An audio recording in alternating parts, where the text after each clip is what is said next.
Hello, is it me you're looking for? Hello from the other side. Eu não sei do que é que estamos a fazer. Não sei também, mas pronto, aconteceu. Aconteceu. Agora temos de viver com isto, para sempre. Para sempre, para todo o sempre. Sempre. Não, vai para a internet e o que fica na internet É para sempre. é para sempre. Pronto. O Daniel não está cá hoje. Sim. Portanto, Sara, somos só nós. Estamos aqui. E, portanto, sem mais demoras, vamos para o nosso segmento preferido desta semana e de todas as semanas. Nem todas as semanas. Às vezes. Às vezes me falha. Não, mas... Não, Mas é aquele segmento que nós queremos sempre fazer. Exatamente. Não, nós fazemos o... Sara, o que é que tu viste esta semana todas as semanas. Já falhámos algumas vezes. Achas que sim? Acho que sim. Os nossos ouvintes lembram-se. Os nossos ouvintes não se esquecem. São os nossos ouvintes e o Norte. O Norte também não esquece. Não. O Norte lembra-se. Para sempre. Exato. O Porto? Não, talvez. O Norte? O Norte. O Norte? Shout out aos nossos ouvintes do Norte. Sara, o que é que tu andaste a ver esta semana? Ok. Eu tenho visto algumas coisas, também porque eu não participei no último programa. É verdade, não estiveste connosco no impacto cultural da Guerra dos Tronos. Que eu tenho muita pena. Mas olha, não deu. Não deu. Acontece. É assim a vida. Então, não estiveste connosco para o último episódio. O que é que tu andaste a ver, entretanto? Olha, eu disse nas stories que eu precisava de algo positivo na minha vida. Portanto, pela terceira vez na minha vida, estou a rever Lost. Eu sei, é um bocadinho overkill. Mas, olha, por acaso, nós no episódio do Impacto Cultural de Game of Thrones, uma das coisas que dissemos foi que Lost é uma das séries que levou a que o Game of Thrones fosse o que fosse. Sim, sem dúvida. Achas que estamos a falar da boca para fora ou temos alguma razão naquilo que dissemos? Acho que a nível de personagens e a nível de série, a nível de alguns dispositivos narrativos, acho que tem algumas semelhanças, sem dúvida. E sim, eu acho que o Lost, para mim, acho que Lost e Sopranos são tipo os dois marcos de viragem. Sim, concordo. Da televisão. Portanto, sim, Lost é tipo, it's my baby. Mas agora a rever pela terceira vez, sim. E eu acho que tu já vais onde? No início da segunda temporada. Ok. O que é que estás a achar em relação àquilo que tu te lembravas? Eu acho que agora presto muito mais atenção a pormenores de narrativa, pormenores de escrita, pormenores de desenvolvimento de personagens, que eu acho que já notei da segunda vez que vi o show, porque pronto, uma segunda, uma terceira vez, o teu olhar é muito mais analítico, vais analisar muito mais o que é que se está a passar. E agora estou quase a fazer tipo uma nota mental das minhas cenas preferidas e dos meus diálogos preferidos com os personagens. Isso é giro. Há uma outra interação entre o John Locke e qualquer personagem, basicamente. Porque o John Locke eu acho que é a personagem mais interessante de Lost. Uma das personagens mais interessantes de Lost, a par do Desmond. Mas, por exemplo, há um diálogo fantástico entre a Kate e o Sawyer, em que eles estão tipo a fazer aquele jogo de Never Have I Ever. Sim. Em que tu, pronto, é suposto estares a beber álcool e pronto. É um jogo de copos, right? E eles conseguem, só com esse jogo, durante para aí, 3 minutos, estão só a fazer esse jogo, um diz uma coisa, outro diz uma coisa, e consegues perceber tanto do backstory deles, consegues perceber tanto da relação deles, tipo, os stakes a ficarem mais high, a ficarem mais... Isso é giro. Pronto, mais dramáticos, mais dark. Sim.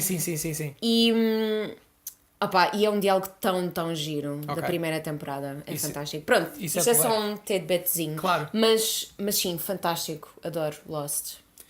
E mais? Que mais é que tu andaste a ver? Comecei a ver uma série nova e tu também começaste comigo. Eu também já vi uns episódios, sim. É tão fixe. Ok, o que é que...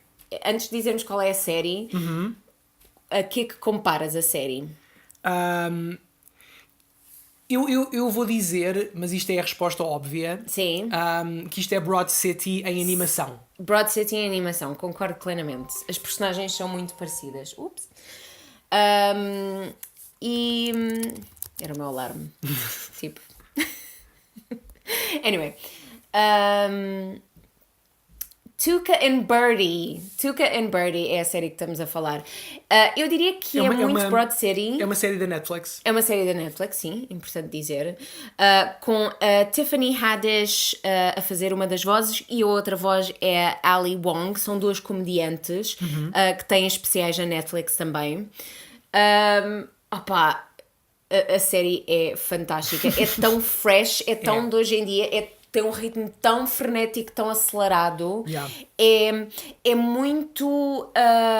não é nada PG, Sim. como, por exemplo, não sei, o que é que podemos comparar? American Dad ou Big Mouth. Não, Big Mouth já se arrisca muito. Mas isto arrisca-se bastante também. Sim, não, isto arrisca-se muito. Imenso, aliás. Eu não me lembro quando foi a última vez que vi mamas animadas de uma maneira tão casual. Tão casual e que não é tipo hentai. Sim. Sim. Não, mas sim, acho que está... É brutal. É muito giro. Como tu estavas a dizer, o ritmo tem É fresh. O ritmo das piadas é fantástico. Ele é quase uma piada por fala. Sim.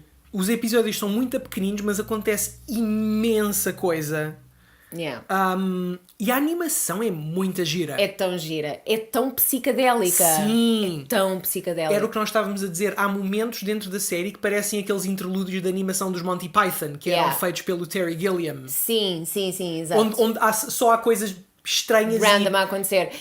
Sim, exatamente, do Terry Gilliam a fazer aquelas animações maradas.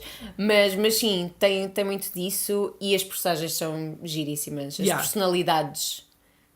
Tão bom. Anyway. É muito giro.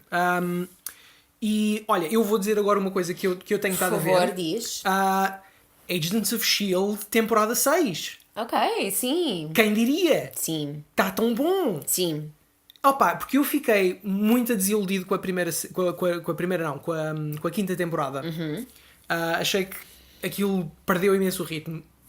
Eu e o Daniel já tínhamos feito umas primeiras impressões do primeiro episódio desta sexta temporada. Não me lembro se tu também participaste.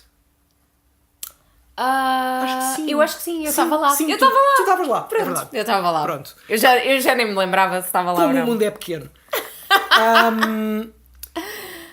Eu gostei muito do primeiro episódio. Sim. Mas, epá, o segundo e o terceiro episódio são ainda melhores do que o primeiro. Sim. O terceiro especialmente foi o meu favorito até agora. O terceiro é tão não bom. vamos dizer o que é que acontece para não spoiler, mas há um momento muito colorido. Muito colorido, muito psicadélico. O episódio chama-se Fear and Loathing in Planet Kitson. Portanto, é isso. É mesmo isso que acontece. Opa, Agents of S.H.I.E.L.D. está tão giro, estou a gostar tanto, estou tão contente por esta sexta temporada estar a ser tão boa. Sim, também. Estou excited. Viste mais alguma coisa? O que é que eu vi? Eu vi mais qualquer coisa. Vi 2 episódios de... como é que se chama? You're Dead to Me. You're Dead to Me. Dead to Me. Dead é to só Me, Dead ok. to Me. Com a Christina Applegate e o nome da outra atriz que eu não me lembro. Linda Cardellini. Linda Cardellini. Exatamente. Eu pensei que isto era mais a temática e... Pensei que a temática era mais ou menos leve. Lidar com a perda de alguém, com a morte de alguém muito querido de uma maneira ligeira, mas isto é some hard shit. Ok. Porque É muito creepy. o trailer parece uma série de comédia normal. Sim, sim. Mas a sério, eu só me consigo lembrar do medo, do pânico que eu estava a sentir. Sério? Yeah. Isso é muito mais intenso do que o trailer sugere. É muito intenso. Ok. Tens momentos muito reais que eu nunca. Tens momentos muito dramáticos que eu nunca vi em televisão ou em cinema sobre lidar com a morte de alguém. Ok. Especialmente lidar com a morte de um parceiro, Ok, estou a perceber. um marido. Pronto. Eu não vi, mas não lembro se tu viste a série do Ricky Gervais Ai, não, ainda chamada não vimos. Afterlife. Pois não. vimos. Dá a impressão Sim. que serão temáticas semelhantes. Exato, Agora exato. fico com curiosidade ainda mais Temos de que ver. ver esse também. Mas sim, estou assustada. Ok. Estou assustada, basicamente. Se calhar não é assim tão negro, mas as ideias que apresenta é muito creepy, é muito assustador, mas assim de uma maneira tipo. Ok. Medo. Porque é aquele tipo de séries em que o espectador sabe mais do que a personagem principal, por exemplo. Ok. E isso também é assustador nisto que eu estou a descrever. Estou a estás perceber. Estou a perceber. Yeah. Ok. So, yeah. É isto. Não viste mais alguma coisa? Eu acho que não. Eu fui ver também. Fui ao cinema Ok. e vi o Godzilla. Godzilla 2, o Rei dos Monstros. Yep. E este eu não estava planeado, foi mesmo uma oportunidade inesperada de ir ver este filme. O Brightburn. Eu gostei muito dos dois filmes. Yeah. Não são perfeitos, mas são muito, muito bons, cada um à sua maneira. Sim. E para saberem mais, não percam, por esta altura já saíram as minhas críticas dos dois filmes. Já estão publicadas, portanto vão ouvir, porque É importante. é giro, é muito giro. Os filmes são bons, valem a pena. Sim. Portanto, se tiverem na dúvida e quiserem saber mais do que eu achei, estão lá as críticas sem spoilers. Estão a ouvir. Eu também vou ouvir. Ok. E por falar em coisas que as pessoas também deviam ouvir, Sim. vamos falar sobre ecoterroristas e ecologia já depois da intro. Tadá.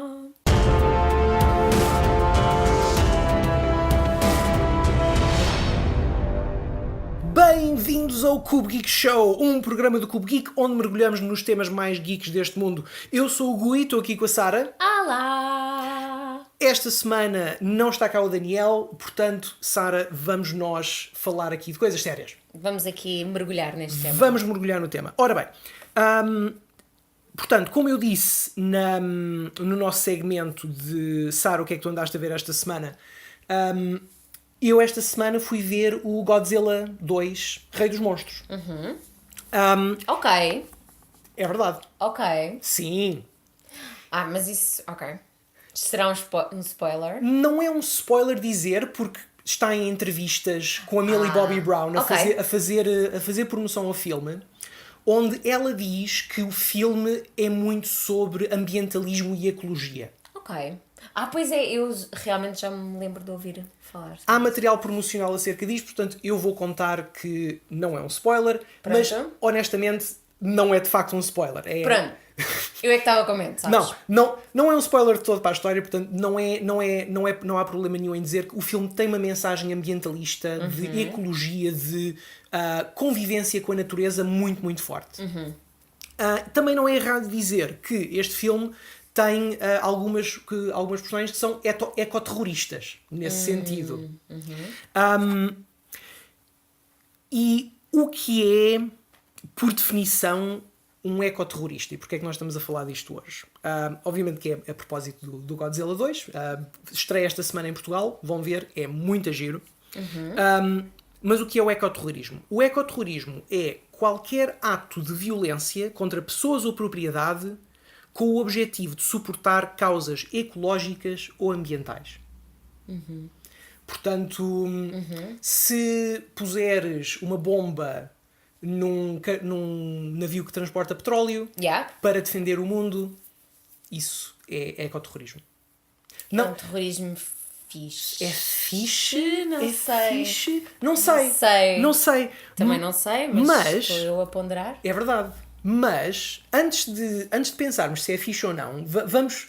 Ok, quando estamos aqui a falar de defender o ambiente, Sim. porquê é que haveria gente que fica muito zangada ao ponto de, para defender o ambiente, pôr bombas em lugares? Porque o dióxido de carbono...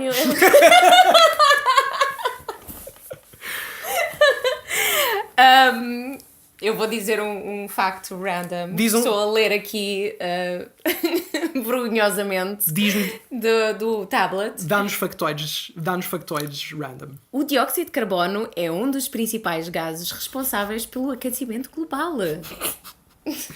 E resulta do consumo de combustíveis fósseis e deflorestação, entre outras causas. Não, mas é assim, agora falando a sério, tipo, isto é horrível. Isto é horrível. Isto é absolutamente horrível. Isto é absolutamente horrível. Portanto, estamos no meio de uma emergência de clima. O mundo está a aquecer. Vamos morrer todos se não fizermos nada. Sim. Porque... Morrer todos e todos os animais e a nossa terra. Que feito mais cocó. É tipo... Não estamos a proteger o nosso ambiente, a nossa casa. É tão frustrante, não é? Não, é... Como é que não é priority número 1? Exatamente. Por exemplo, medindo a concentração de dióxido de carbono na atmosfera, nós vemos que durante milhares de anos ela esteve estável à volta dos 280 ppm, partes por milhão. E manteve-se nos 280 até ao início da Revolução Industrial. Quando nós basicamente começámos a pegar em dinossauros mortos e a queimá-los para fazer andar os nossos tratores. Yeah. E isso foi há 1 milésimo de segundo no grande panorama que é a nossa história do universo. Exatamente. A Revolução Industrial é tipo... A Revolução Industrial foi há 150 anos. Foi há um pum atrás. Exatamente. E tanto nós lançámos puns de dióxido de carbono para a atmosfera com a Revolução Industrial e com tudo o que veio a seguir, que atualmente passou de 280 para 415 partes por milhão, ou seja, aumentou quase para o dobro, e o dióxido de carbono na atmosfera não estava assim tão alto até há 3 milhões de anos. 3 milhões de anos, portanto, tipo. Os seres humanos não existiam da última vez que havia tanto dióxido de carbono na atmosfera. Sim, pois, exato. Por causa disto, e entre outras coisas, 19 dos verões mais quentes de que há registro na história humana aconteceram nos últimos 19 anos. Portanto, nunca teve tão quente como está agora. E há aqui também um facto interessante, que é nos próximos 10 anos, não, nos próximos 100 anos, até o final do século, as projeções são que a temperatura da Terra poderá aumentar entre 2 a 4,5 graus centígrados até ao fim do século. E vocês podem pensar, 2 graus não é muito, mas... É imenso! É imenso, porque de acordo com a World Wildlife Fund, o WWF, que é aquele logotipo do panda dos animais, sim, exato. Basta um aumento de 1,5 graus na temperatura global para levar à extinção de 20 a 30% das espécies que existem e um declínio de 70 a 90% nos recifes de coral. Parece uma temperatura tão, tipo, uma diferença tão pequena, mas faz uma catástrofe, é tipo um butterfly effect enorme. Exatamente. De uma coisa mínima mesmo. Que parece mínima. Isto chega a um ponto onde atualmente, de facto, os cientistas concordam que nós estamos no meio de uma 6ª extinção massiva. Houve o cometa que destruiu os dinossauros e depois somos nós. Esse foi o último. Essa foi a última. Sim, a última extinção massiva foi um cometa, foi um calhau espacial que nos caiu em cima e agora somos nós a gerar a mesma coisa. Sim. Mas pronto, com isto tudo, não é surpreendente que algumas pessoas fiquem zangadas. Agora, assim, lembras-te de alguma pessoa, alguma personagem ou alguma organização que tenha sido considerada um ecoterrorista? Na vida real. Na vida real, no mundo real. Lembras-te de algum exemplo? Eu quero dizer que sim. Go for it.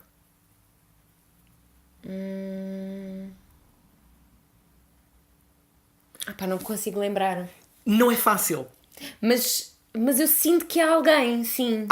Tu de vez em quando ouves estas notícias, Sim. mas raramente é publicitado o suficiente para... Raramente fica tempo suficiente nas notícias para apanhar nomes. Sim. Mas, por exemplo, eu fiquei surpreendido quando fui ler que Sim. a Greenpeace é considerada uma organização ecoterrorista. Damn! Porque fazem aquilo de vão para o Japão e deitam fogo aos barcos que caçam baleias. Não fazia ideia. Yeah. Uau. A PETA, a PETA, P-E-T-A, também é ecoterrorista, tecnicamente, porque destroem lojas que estão a vender casacos de peles. Portanto, é destruição de propriedade para protestar a favor do ambiente. E eu concordo com tudo isso. Lá está. É muito difícil. É difícil discordar disto. E é isso que faz um bom vilão. E é isso que faz um bom vilão. Exatamente. Tu concordas com... Exatamente. É porque tu concordas com os valores. Pelo menos com os valores que eles estão a defender. Yeah. Vamos falar agora sim de personagens e sobretudo de vilões ecoterroristas, porque é aí que nos interessa, aí é que está o conflito engraçado, e vamos falar da principal personagem, a mais paradigmática de um ecoterrorista, que é a Poison Ivy. Lembras-te quem era a Poison Ivy? Eu lembro-me de X-Men. Não, a Poison... é do Batman. É do Batman, É do sim. Batman. É uma das vilãs da história do Batman. Já tivemos algum conteúdo cinematográfico com a Poison Ivy? Já sim. O do Tim Burton. Não, no Batman and Robin, Sim. onde ela é interpretada pela Uma Thurman. Ok. Deixa mostrar-te as imagens, porque são muitas giras. Eu não conheço bem esta personagem. Basicamente, onde é que está? Cá está. O filme 1997, com o George Clooney a fazer de Batman, o Arnold Schwarzenegger a fazer de Mr. Freeze. Ice to know you. Oh my God!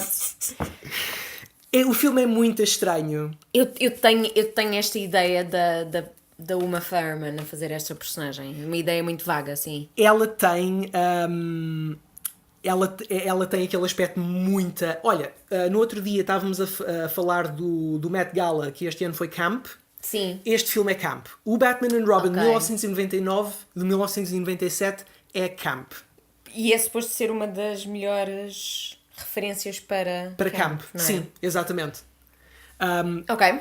O fato do super-homem tem mamilos. Yeah. Ok. A personagem da Poison Ivy na banda desenhada é uma botânica chamada Pamela Eiley, que tem uma obsessão por plantas. Há um desastre no laboratório dela, e ela transforma-se numa ecoterrorista chamada Poison Ivy.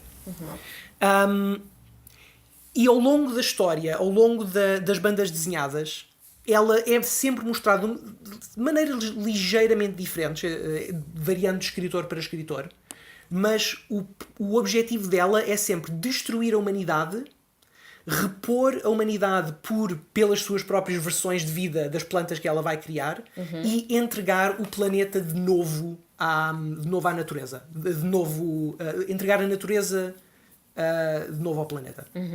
Em vez da humanidade. Isto não fez sentido nenhum. Esta frase não fez sentido nenhum, peço desculpa. Mas vocês Eu perceberam. confesso que me perdi um bocadinho. Não, mas eu percebi. Sim. A mãe natureza. Ela representa um bocado outro trope engraçado, que é a vingança de Gaia. Que é quando a própria natureza... Olha, quando a própria natureza luta contra os vilões numa maneira de se defender. Sim. Lembra-se, um filme onde isso acontece é no Avatar. Sim. Onde pois no é. fim os animais todos Yeah. lutam contra os robôs. Olha, esse é outro filme. Sim. Esse é outro. O Avatar. Os É outro, Alien, sim. o Avatar é outro filme com uma mensagem ecologista muito forte. Pois é. Muito. E tem ecoterroristas? Não. Não tem. Tem, sim. Tem, porque são os robôs, sim. Não. Os alienígenas, os Na'vi, Sim, destroem propriedade. Portanto, podem ser considerados ecoterroristas? possivelmente. Sim, acho que sim. Mas eles estão em guerra. Não sei se isso constitui Talvez. terrorismo. Sim. Estão-se a defender? Eles estão a defender o planeta, Sim. a natureza do planeta. E destroem lá os tanques, destroem coisas. Mas sim, há um conflito mais aberto. Mas pronto, é uma pergunta interessante. Sim, respondam-nos nos comentários se vocês acham que O Avatar é... os Na'vi do Avatar são ecoterroristas ou não. Yeah. Outra personagem, também de Batman, que é um terrorista, Sim, de uma maneira que se calhar não é muito, muito óbvia, mas é o Ra's al Ghul. sim. Lembras do Ra's al Ghul? Sim, lembro-me. Era... tu viste o Ra's al Ghul no... Principalmente no primeiro Dark Knight do Nolan. Exatamente. Sim. No Batman Begins, do Christopher Nolan, onde o Ra's al Ghul é interpretado pelo Liam Neeson. Sim. Nesse filme não é muito, muito óbvio que ele é um ecoterrorista. Aliás, nem sei... Eles nem exploram muito. Eles não exploram muito, mas no filme a motivação dele é destruir Gotham porque há zonas do mundo, às vezes o mundo torna-se demasiado corrupto, de cidades que são demasiado corruptas e têm de ser destruídas, que é para... Equilibrar. Exatamente, para restabelecer alguma forma de equilíbrio. Yeah. Ou pelo menos é assim que esta personagem é interpretada no Batman Begins. Sim. Mas na banda desenhada, o Ra's al Ghul vai mais longe do que isso. E o objetivo explícito dele é, de facto, restabelecer um equilíbrio entre a humanidade e a natureza. O objetivo dele é salvar o planeta, Ok. é proteger a natureza. E para isso vai destruir, vai matar gente. Sim, sim. Gosto. Ou seja, é uma recorrência aqui do mesmo tema. Sim. É um exemplo mais subtil, eu diria, se calhar. Sobretudo no filme. Sim. Pronto, eu não conheço bem a personagem de resto. Mas Ele pode ser considerado um darwinista social. Onde para ele a sobrevivência da espécie implica que haja mortes, implica uma seleção natural. então o Thanos também é um ecoterrorista? É aí que vamos chegar, sim. Sim. Dark Knight. O 12 Macacos. Não me lembro. Ok. Sorry. Estávamos há pouco a falar do Terry Gilliam. Sim. Que fazia as animações para o pós-Monty Python. O Terry Gilliam começou em Monty Python. Acho que isto é um facto que devia ser mais conhecido. Sim, as pessoas a maior parte não sabem. Eu não sei, eu sinto Eu acho que sim. eu não sei até que ponto o Terry Gilliam é conhecido, ponto final. Pá, não sei. Eu, para mim, toda a minha existência baseia-se quase nos Monty Python. E o facto do Terry Gilliam sair daí. Sim. Mas sim, acho que sim. Anyway, o Terry Gilliam, em 1995, realiza 12 Macacos. Que foi um dos filmes de que eu mais gostei. Eu tinha, portanto, 95, eu tinha 10 anos quando saiu este filme. Yeah. Opa. Viste com 10 anos? Sim, vi este filme talvez não com 10, mas com 11. Sim. Talvez porque era o tempo que demorava ao filme a sair em VHS e o Sim. meu pai alugar e trazer para casa. Isso é um filme pesado. É um filme pesado. Muito pesado. É uma ficção científica muito distópica. Yeah. muita suja. Sim. Porque o Terry Gilliam não faz filmes limpinhos. Não.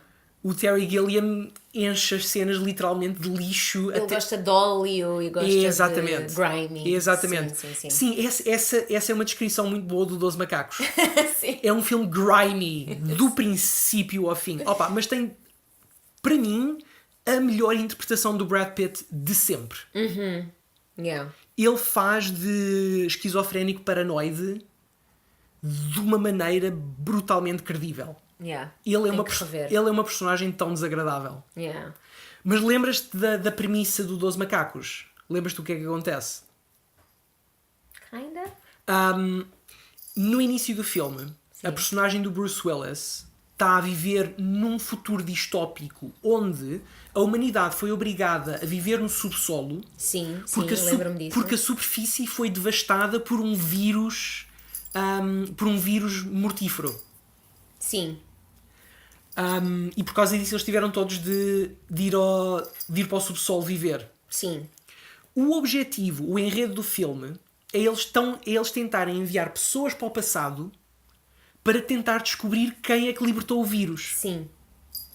Eu tenho que ver este filme outra vez. O filme é genial. Eu adoro o filme. Tem uma banda sonora tão boa. Sim. E o que a personagem do Bruce Willis descobre quando volta para trás, ou pelo menos é esse o grande mistério que ele está a resolver, é porque ele descobre uma organização ecoterrorista chamada 12 Macacos. Ok. Spoilers para um filme com 24 anos. Bom exemplo.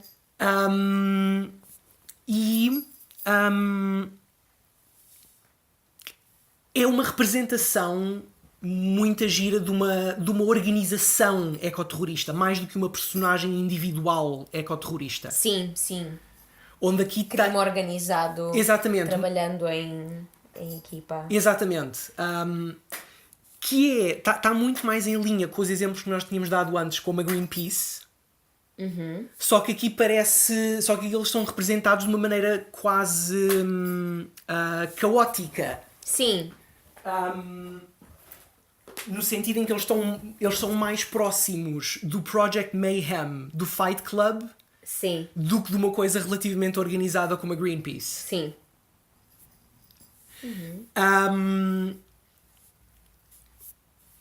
É um bom exemplo. É um bom exemplo, sim. Mas o que depois eles acabam por fazer, aliás, no filme, o que ele acaba por descobrir é que não foram os 12 macacos que libertaram de facto o vírus, foi um cientista doido. Sim. E o grande ato de rebelião do grupo dos 12 macacos, para o qual o filme está a crescer o tempo todo, Sim. é eles libertarem os animais todos do jardim zoológico. Yeah. Que faz, de uma maneira muito atípica do Terry Gilliam, os últimos momentos do filme são brutalmente surreais quando tu tens na cidade assim planos de girafas a correrem em viadutos. Yeah. O filme tem uma imagética tão surreal, tão psicadélica, e é muito giro que o Terry Gilliam tenha feito um filme deste género. É completamente o estilo dele, mas resulta num filme muito engraçado. Outro que tem é muito semelhante a este, Sim. pelo menos em premissa, é o 28 Dias Depois. Que é um filme de zombies. É um filme de zombies, sim. 2002, foi realizado pelo Guy Ritchie. É o Guy Ritchie. Isso não me está a soar bem, mas se calhar é. Portanto, estamos a falar do 28 Dias Depois, de 2002, que foi realizado pelo Danny Boyle. Danny Boyle, não foi nada do exato. Guy Ritchie, foi o Danny Boyle. É o do Slumdog Millionaire. Não, o Guy Ritchie é que é do Slumdog Millionaire. Não. Não é? É o Danny Boyle? O Guy Ritchie fez o Sherlock Holmes. Ok. Eu confundo estes realizadores irlandeses. E o Trainspotting, maybe? Ai, agora não sei. Agora não sei. Oh my god, agora tens que ver. Oh my god. Isto, tipo, Yeah. Os realizadores irlandeses, é porque eles têm todos o mesmo aspecto e os nomes deles são todos ao mesmo. Danny Boyle, também é o Danny Boyle. Também foi o Danny Boyle. Pronto. Oh meu Deus. Disto de confiarmos na nossa memória não serve para nada. Exatamente. Hoje em dia. Exatamente. É para isso que nós temos computadores. Pois. É por isso que... É para isso que existe a Wikipédia. Yeah. Exatamente. True. Anyway. Anyway. Tangente à parte. No 28 dias depois, Sim. existe Um vírus. Um vírus, exatamente, que transforma eles chamam-lhe o Rage Virus, que infecta as pessoas, faz com que elas fiquem doidas e queiram comer outras pessoas. Pronto. Este filme, o 28 dias depois, levantou na altura uma discussão que foi muito acesa, eu lembro-me, sobre se isto é um filme de zombies ou não. Ok. Por quê? Porque eles não estão de facto mortos. Eles estão só infectados. Estas pessoas não morreram. Não morreram, ok. Ok. E correm. Correm muito depressa. Correm muito depressa. São aqueles tipo, entre aspas, de zombies Sim.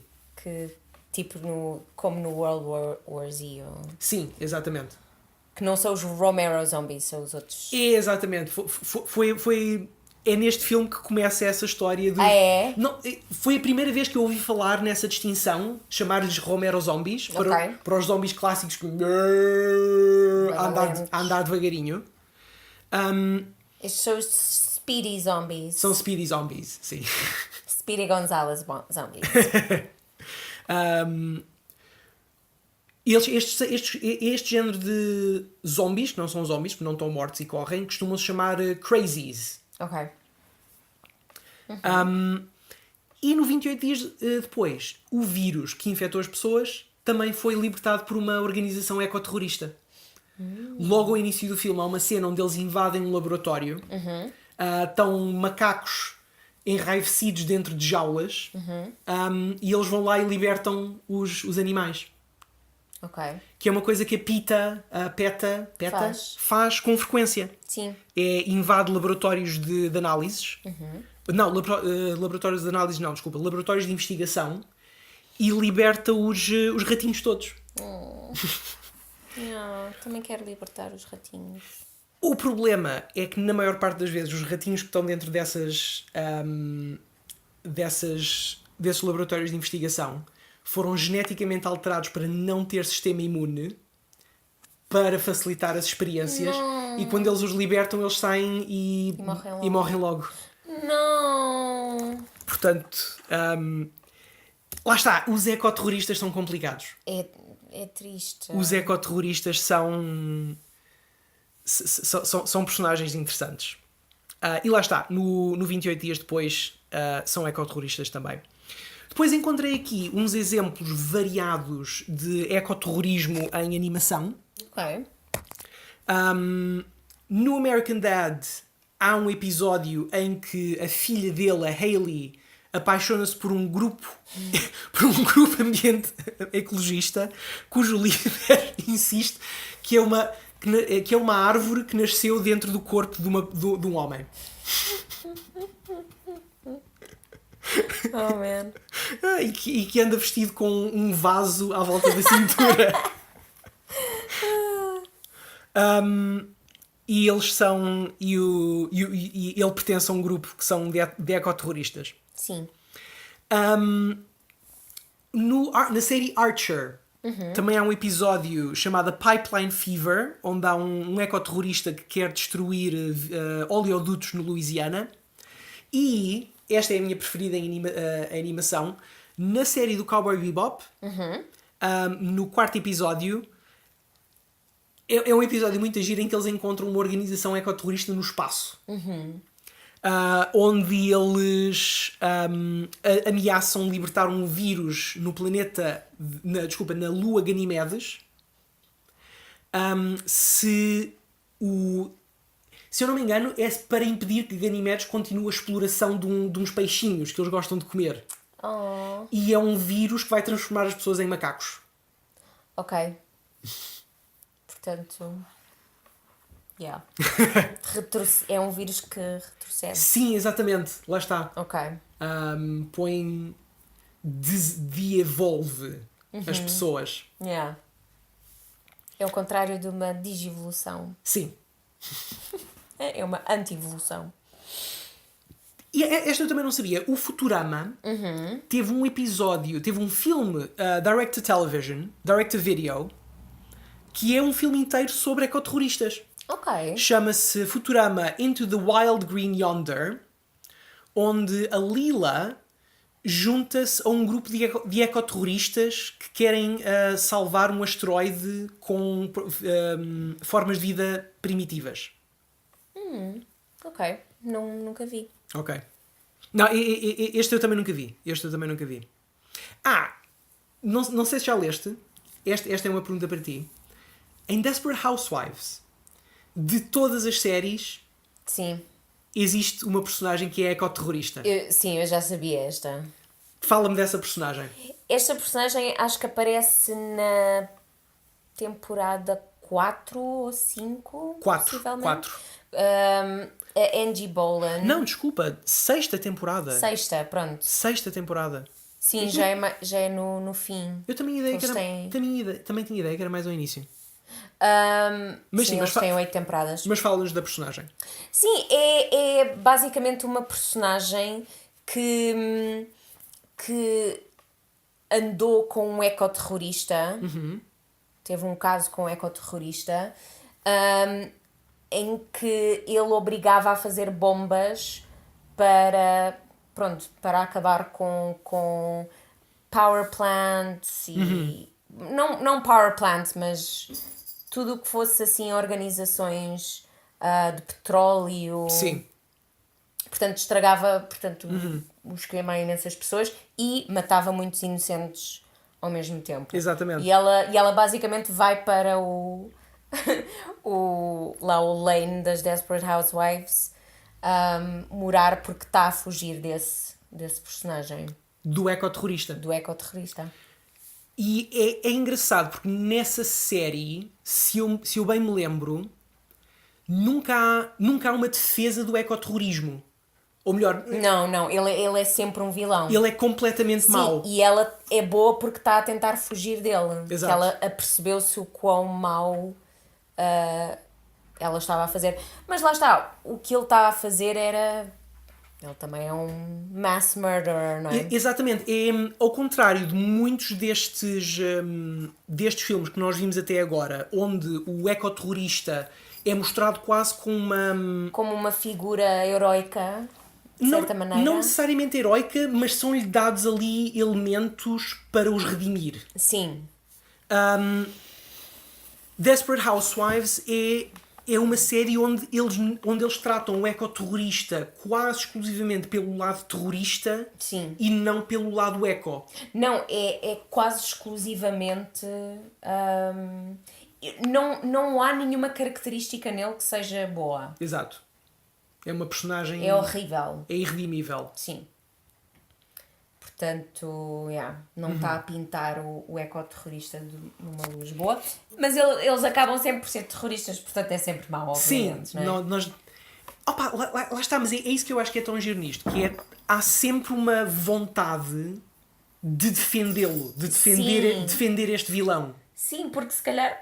Eu vou dizer uma coisa controversa, mas nós se calhar precisávamos de mais ecoterroristas na nossa atualidade, porque isto está muito mau. Mas depois morrem pessoas. Não, sim, não queremos... Não, mas um ecoterrorista que não mata pessoas. Ok. Nem animais. Não, vamos só atirar tinta para cima dos casacos de peles. Portanto, outro filme que tem personagens ecoterroristas é o The Lost World Jurassic Park, que é a sequela do Parque Jurássico, de 1997. Eu acho que este ainda foi realizado pelo Steven Spielberg. Lembras-te deste filme? Vagamente. Se o Jeff Goldblum estava lá, Jeff Goldblum, Yeah. Sim, Amen. o Jeff Goldblum é a personagem principal deste filme. Também entra a Julianne Moore. Este é o teu preferido?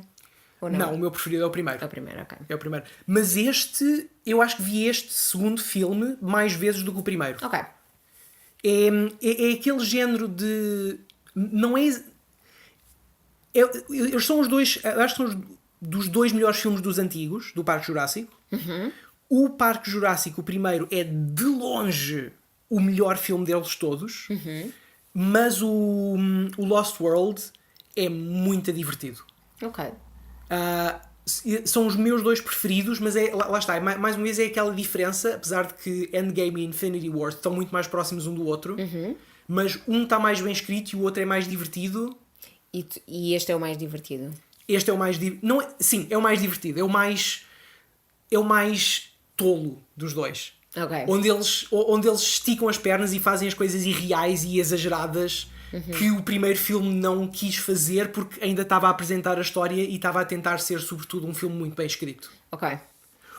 É no segundo filme que tu tens montes de velociraptors e montes de perseguições de dinossauros. Só porque sim. Só porque sim. É um filme de ação, O objetivo do filme é mais criar esses set pieces onde tens os dinossauros a fazerem coisas fixes do que propriamente contar uma história muito interessante. Faça essa comparação mais tipo ao Alien 1 e ao Alien 2. Sim, também é um bom exemplo. Nesse Não de ecoterrorismo, mas... Não de ecoterrorismo, não. Mas pronto, esse paralelismo entre 1 e 2. E para ti então, no Alien 1 e no Alien 2, qual é que é o mais divertido e qual é que está mais bem escrito? O 2 é o mais divertido e o primeiro está melhor escrito. Também concordo. Yeah. Mas, então, no Parque Jurássico, Mundo Perdido, temos uma personagem que é ecoterrorista. Aliás, mais do que uma, mas uma que é claramente ecoterrorista, que é a personagem do Vince Vaughn. Muito novinho, provavelmente. Muito novinho, sim. Que faz a personagem do Nick Van Owen. E é interessante porque no filme eles de facto sugerem que o Nick Van Owen tinha pertencido à Greenpeace. Portanto, ele vai lá, lembra-me lá mais ou menos da história, ele vai lá destabilizar aquilo tudo porque ele acha que os dinossauros... Não é bem isso. Ok. Portanto, a história é... eles querem resgatar, eles querem ir à ilha, que não é a Isla Nublar, é uma ilha ao lado. Eles vão lá para estudar os dinossauros. Não, eles vão lá porque se perdeu, exatamente, tinha ido a personagem de Julianne Moore, a Sarah Harding, ela foi lá estudar os dinossauros, ela desapareceu e depois o Jeff Goldblum vai com uma equipa para lá tentar resgatá-la. O Nick Van Owen é uma personagem que eles no filme sugerem que já pertenceu à Greenpeace. E entre as coisas que ele faz durante o filme, só porque sim, só para estragar a vida às pessoas, é... ele, na altura, quando chegam lá os outros militares e que começam a capturar dinossauros, ele solta os dinossauros todos. Liberta os dinossauros todos. Be free! Pronto.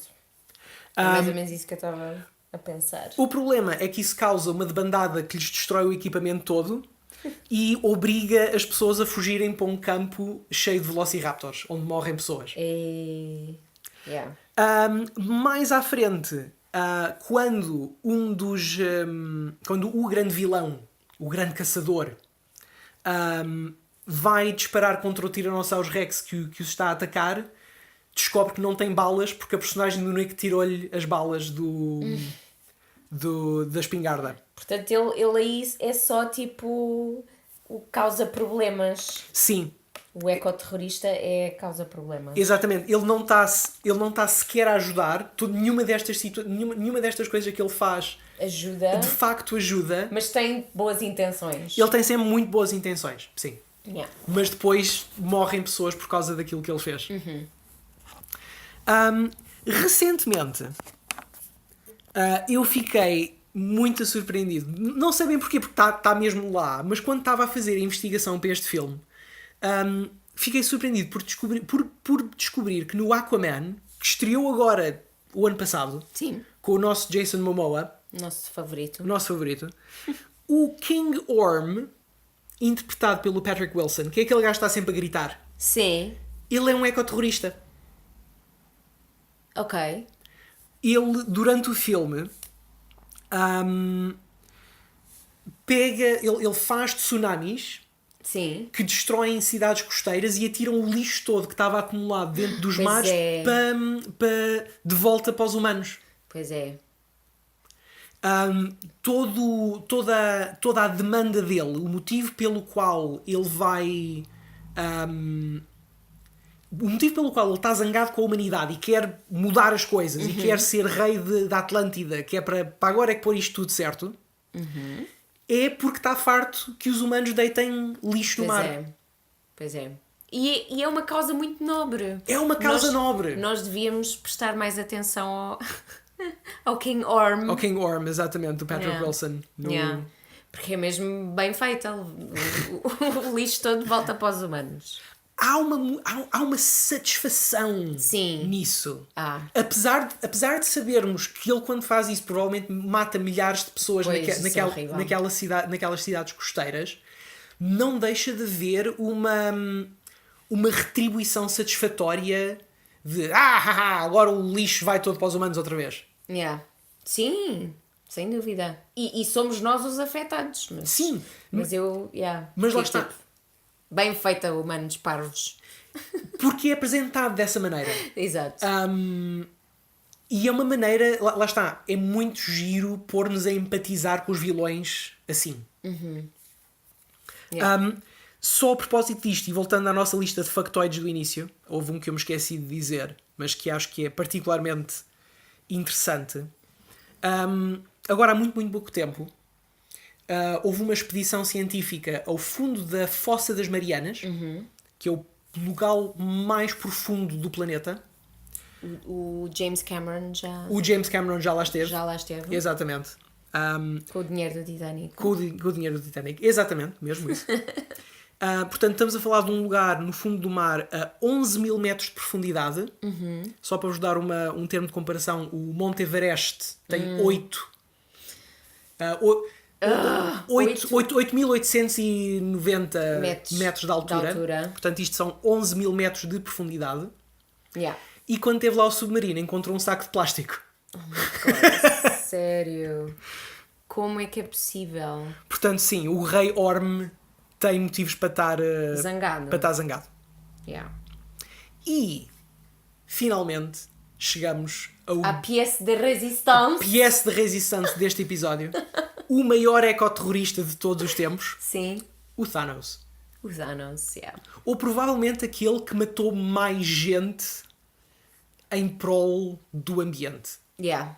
Ok, é verdade que no Vingadores, tanto no Infinity War como no Endgame, nós nunca vemos propriamente o Thanos a dizer que quer proteger as plantinhas.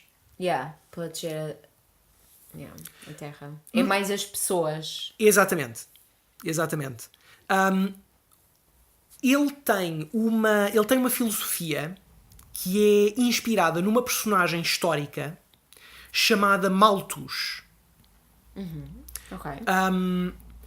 E chama-se o que ele este tipo de pensamento mesmo filosofia malthusiana ou malthusianismo.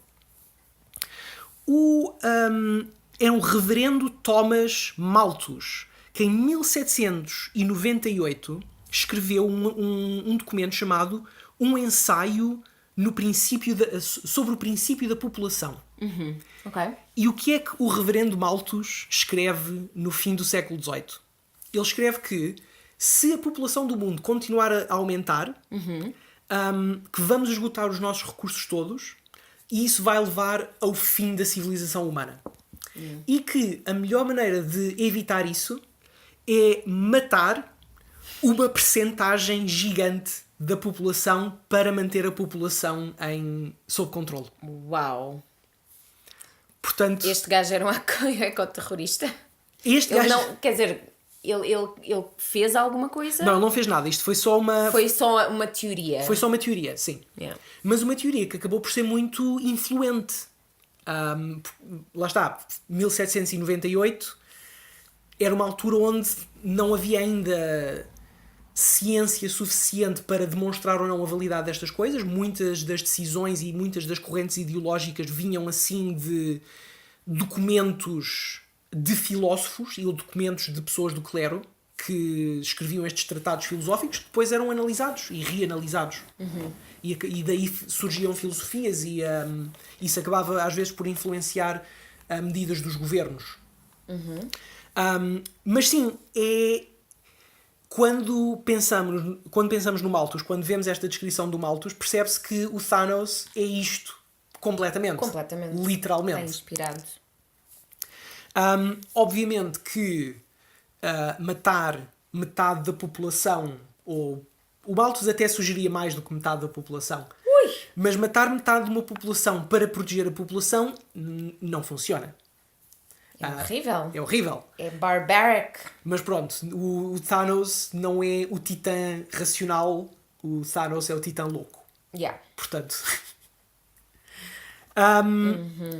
O que eu acho que é engraçado no meio disto tudo é vermos que estes vilões que nós estamos aqui a falar, e sobretudo estes vilões mais recentes, como o Thanos, o King Orm, eles apresentam motivações, como tu disseste, são muito nobres, mas depois executam-nas, ou melhor, a tentativa deles de melhorar o é a pior coisa possível. Yeah.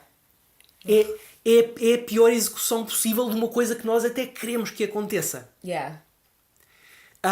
E para uma geração como a nossa, onde nós vemos montes de coisas erradas à nossa volta e onde há uma percentagem enorme de gente nova preocupada com a ecologia e com o aquecimento global. Sim, está muito presente agora na nossa geração. Tens tido agora na Europa as greves pelo clima. Greves, protestos, as pessoas deitam-se em museus, na rua, para protestar. Não, e onde tens miúdos da escola a faltar às aulas para ir fazer estas... Sim. Onde há claramente um interesse por isto. Sim. Os escritores estão a sentir esta insegurança, estão a sentir esta vontade e estão a dizer, ok, então e se isso corresse mal? Yeah. O que é que acontecia se estas ideias, se esta vontade fosse vilanesca? Sim. Se fosse too much. Exatamente. E não é só nesta área que tu encontras expressões destes vilões. Por exemplo, lembras-te do Incredibles 2, que também estreou ano passado? Sim. Lembras-te qual era a vilã? Sim. Qual era o plano da vilã? Era... Não me lembro exatamente, mas sim. O problema, a queixa dela era que as pessoas estavam a ficar adormecidas pelo entretenimento. Pois era. Que os super-heróis eram um problema disso. Sim. Estavam a contribuir para esse adormecimento das pessoas. Portanto, o cinema de super-heróis e a obsessão das pessoas com super-heróis estava-lhes a fazer mal. Mas o plano dela é controlar a mente das pessoas e obrigar os heróis a fazerem coisas horríveis para as pessoas deixarem de gostar deles. Sim. Que é obviamente uma má execução de um problema que é muito verdadeiro. Sim, exato. E pensa no Killmonger, do Black Panther. Ok, sim. Onde ele também vê um problema muito real da discriminação e do racismo. Sim. Mas depois a solução para resolver isso é péssima. Sim. Que é começar uma guerra, basicamente. Sim.